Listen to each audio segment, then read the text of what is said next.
नमस्कार मित्रांनो, आपल्या सगळ्यांचं स्वागत आहे आपल्या महाराष्ट्र क्लासेसवर. मित्रांनो, मुख्यतः इथं दोन केस ची आपण इथं चर्चा करणार आहे. एक म्हणजे आरोग्य सेवक 50% ही जी केस नवीन पडलेली आहे. हंगामी फवारणी कर्मचारी यांनी जी केस केलेली आहे ती केस, आणि ITI क्राफ्ट इन्स्ट्रक्टर ही जी केस 2022ला पडली होती त्या केसबद्दल. या दोन्ही केसमध्ये मी तर म्हणेल 90%पेक्षाही जास्त साम्य आहे. त्याच्यामुळे ITI क्राफ्ट इन्स्ट्रक्टर केसचा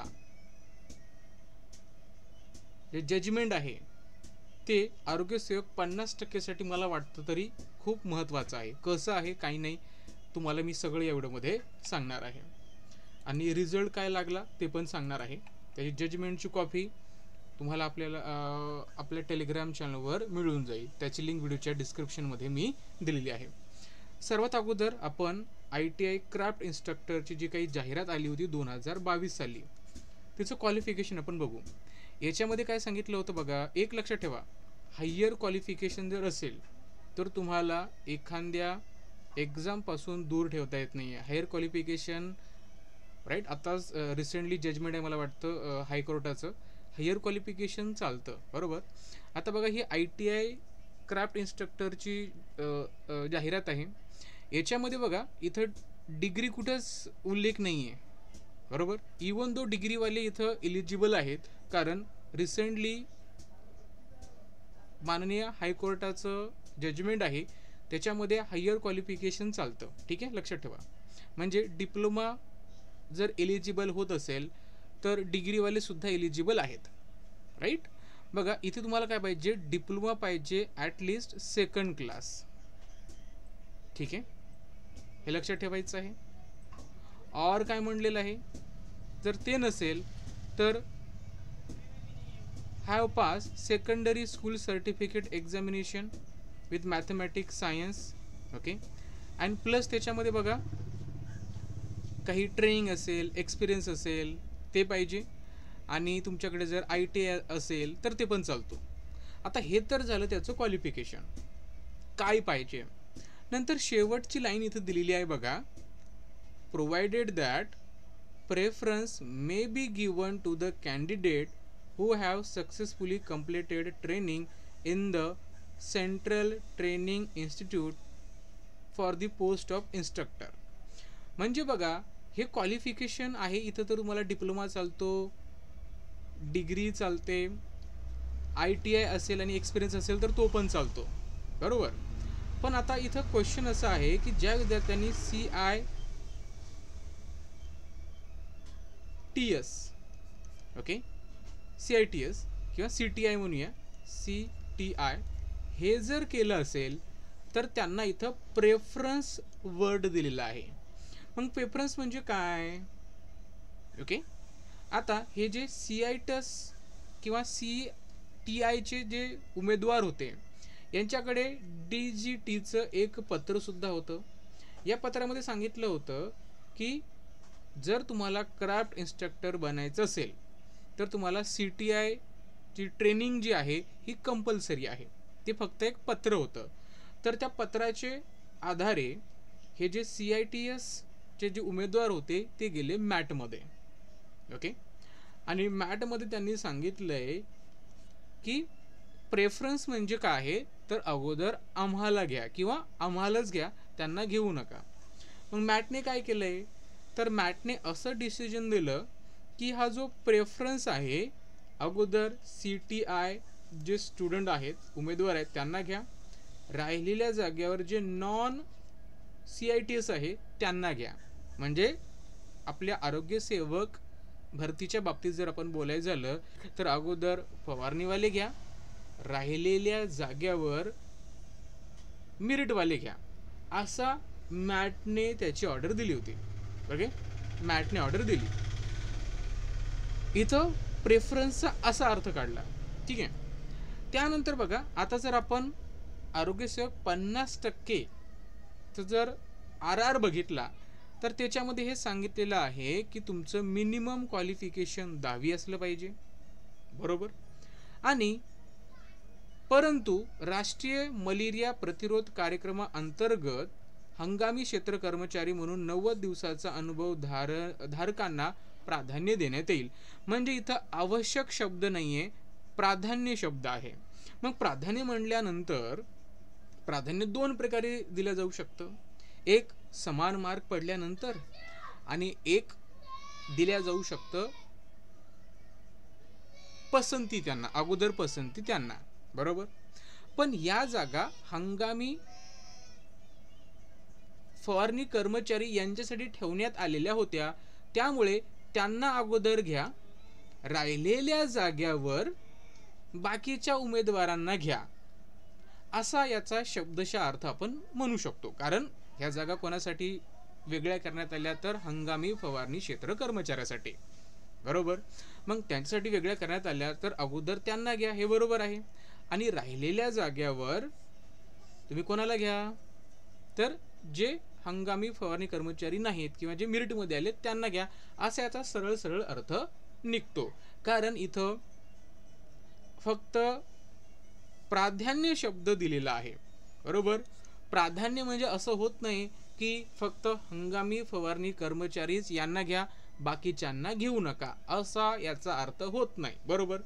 मग इथे हे लक्षात ठेवा, इथे मेरिटवाल्यांना घेऊ नका हा मुद्दाच नाही आहे, कारण फक्त प्राधान्य शब्द वापरलेला आहे, बरोबर. प्राधान्य कसं करायचं ते तुम्हाला मी आत्ता सांगितलं. म्हणजे प्राधान्य म्हटलेलं आहे, त्याच्यामुळे जे 10वी पास आहेत ते पण फॉर्म भरू शकतात, बरोबर. त्यांना फॉर्म भरण्यापासून आपल्याला थांबवता येत नाही. कशावरून समजतं, तर बघा ना, इथे प्रेफरन्स दिलेला आहे, बरोबर. ही ITI क्राफ्ट इन्स्ट्रक्टरची जाहिरात, त्याच्यामध्ये प्रेफरन्स दिला होता. आणि प्रेफरन्स कोणाला होता, ज्यांच्याकडे CTI आहे त्यांना, बरोबर. मग तिथे प्रेफरन्स कसा दिला, आता ही मॅटनं दिला, मॅटने प्रेफरन्स कसा दिला की ज्यांच्याकडे CTI आहे त्यांना अगोदर घ्या, राहिलेल्या जागेवर नॉन CITS स्टुडंट घ्या, असा प्रेफरन्स दिला. ओके, म्हणजे प्रेफरन्स असेल तर तुम्ही अर्थ लावू शकता, बरोबर. आता हे झाल्यानंतर मॅटनं दिल्यानंतर आता काय झाले, जे नॉन CITS उमेदवार होते ते गेले हायकोर्टामध्ये. बघा आता दोघांना मी कम्पेअर करतो. फवारणी कर्मचारी यांनी केस केली की 50% आरोग्यसेवक 50% जागेवर तुम्ही बाकीच्या उमेदवारांना कसे घेताय, ओके. आणि CITS उमेदवार काय म्हणत होते की इथं प्रेफरन्स शब्द दिलेला आहे, म्हणजे प्राधान्य शब्द दिलेला आहे, जो की इथं सुद्धा आहे, बरोबर. इथे सुद्धा प्राधान्य होता, इथं पण प्राधान्य होता. मग प्राधान्य म्हटल्यानंतर बाकीच्या विद्यार्थ्यांना घ्यायचा प्रश्नच येत नाही, असं फवारणी कर्मचारी यांचं म्हणणं आहे. आणि जे CITS उमेदवार होते त्यांचं म्हणणं होतं, बरोबर. पण प्राधान्य म्हणजे काय, त्यांना पसंती क्रम देण्यात येईल. कसा देण्यात येईल हे नंतर मी तुम्हाला सांगतोच. त्याच्यामुळे प्राधान्य शब्द आलेला आहे, त्याच्यामुळे जर ते उमेदवार उपलब्ध झाले नाहीत तर बाकीच्या उमेदवारांना घेता येते, हे त्या RR मध्येच आहे, बरोबर. त्याचं पत्र पण आहे, हे एवढं क्लिअर झालं. त्यानंतर CITS उमेदवार गेले मॅटमध्ये. मॅटने काय दिले, तर मॅटनं तिथे एक जजमेंट दिली, त्याच्यामध्ये सांगितले की जे CITS स्टुडंट आहेत त्यांना अगोदर घ्या, ओके. आणि जे नॉन CITS आहे त्यांना नंतर घ्या, बरोबर, जागा शिल्लक राहिल्या तर, ठीक आहे. हे असं झालं. आणि इथे बघा आता हे म्हणतात की जे मेरिटवाले आहेत त्यांना घेतल्या जाऊ शकत नाही. तर का घेतल्या जाऊ शकत नाही, कारण CITS उमेदवार ज्यांना प्राधान्य शब्द वापरला होता ते मॅटने त्यांच्यासाठी ऑर्डर दिली होती की अगोदर त्यांना घ्या, राहिलेल्या जागेवर यांना घ्या. त्यानंतर बघा जे बाकीचे उमेदवार आहे नॉन CITS हे गेले हायकोर्टामध्ये. हायकोर्टाने सांगितलंय की प्राधान्य शब्दाचा अर्थ जो आहे, बरोबर, तो समान मार्क असेल तसा असणार, बरोबर. म्हणजे समान मार्क असेल तर तसा त्याचा अर्थ लागतो, हायकोर्टाने सांगितलं, बरोबर. आणि त्यानंतर बघा मॅटची जी काही ऑर्डर होती ती ऑर्डर डिसमिस झाली, म्हणजे ती ऑर्डर कॅन्सल झाली. म्हणजे नवीन रूल सांगितला की प्राधान्य म्हणजे काय, जर RR मध्ये जर प्राधान्य शब्द आला तर त्याचा अर्थ समान मार्क असेल तर तुम्ही घेऊ शकता, बरोबर. समान मार्क असेल तर घेऊ शकता असं RR मध्ये मेन्शन आहे. तर त्यानंतर बघा ते मेन्शन असून सुद्धा असा प्रश्न जर निर्माण होत असेल की आपण बाकीच्या विद्यार्थ्यांना का घेतोय, बरोबर, जे हंगामी फवारणी कर्मचारी नाही तर त्या RR मध्येच आहे, मिनिमम 10वी पास पाहिजे, बरोबर, आणि अनुभव असेल तर प्राधान्य, नसेल तर काहीच हरकत नाही, तुम्हाला प्राधान्य मिळणार नाही. पण बाकीच्या उमेदवारांनी फॉर्म भरू नये याला काही लॉजिक नाही. त्यानंतर बघा हे असं झालंय. मग बघा इथे प्राधान्य शब्दाचा अर्थ काय निघतो आरोग्य सेवक 50% मध्ये, तर याचा अर्थ असा निघतो कारण कोटा वेगळा केला होता. मग कोटा वेगळा केला तर त्यानुसार आपण असा अर्थ काढू शकतो की त्या जागा 50% जागेमध्ये जे आरोग्य सेवक 50% आहे त्याच्यामध्ये अगोदर कोणाला घ्यायचं, अगोदर घ्यायचं आहे ज्यांच्याकडे 90 दिवसाचा अनुभव आहे. ओके, आणि ते उपलब्ध नसतील तर बाकीच्या विद्यार्थ्यांना आपल्याला घ्यायचंय असा त्या RRचा अर्थ निघतो. कारण RR मध्ये फक्त प्राधान्य शब्द आहे आणि प्राधान्य शब्द म्हटल्यानंतर बाकीच्या विद्यार्थ्यांना फॉर्म भरण्यापासून रोखल्या जाऊ शकत नाही. ठीक आहे, तेच या ITIच्या केसमध्ये सुद्धा झालं होतं. मॅटमध्ये ते जिंकले. मॅटनं काय सांगितलं, अगोदर CITS वाले घ्या नंतर नॉन CITS वाले घ्या. ओके, कारण मॅटला तसं वाटलं. त्यानंतर मुलं हायकोर्टामध्ये गेले. हायकोर्टाने सांगितलंय की प्राधान्य शब्दाचा अर्थ तसा निघत नाही. प्राधान्य शब्दाचा अर्थ असा निघतो की समान मार्क असेल तर, बरोबर, आणि जे RR मध्ये त्या प्रकारे रिक्रुटमेंट झाली पाहिजे तर त्यानुसारच रिक्रुटमेंट झाली आणि इथे CITS जे स्टुडंट होते ते बाहेर पडले अँड नॉन CITS स्टुडंट इथं नियुक्त झाले, बरोबर. तर या दोन केसमध्ये थोडंसं साम्य आहे, बरोबर. त्याच्यामुळे हंगामी फवारणी कर्मचारी यांना एकच विनंती आहे की इथे प्राधान्य शब्द आहे, प्राधान्याचा अर्थ दोन प्रकारे निघतो, बरोबर.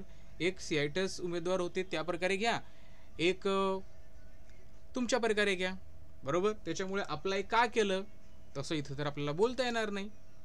ठीक आहे, तर अप्लाय करणं हे त्यांचा अधिकार होता कारण त्याच्यामध्ये फक्त प्राधान्य शब्द आहे आणि RR मध्ये सुद्धा प्राधान्य शब्द दिलेला आहे. मग प्राधान्य म्हटल्यानंतर आवश्यक तर होत नाही, बरोबर ना. आवश्यक असणं आणि प्राधान्य असणं या दोघांमध्ये खूप फरक आहे. त्याच्यामुळे त्या RR नुसारच, बरोबर, मेरिटवाले विद्यार्थी पात्र होतात अप्लाय करण्यासाठी, त्या प्राधान्य शब्दावरच अप्लाय होतात, बरोबर. त्याच्यामुळे त्यांना अप्लाय करण्याचा अधिकार आहे, होता, हे लक्षात ठेवा. चला थांबूया.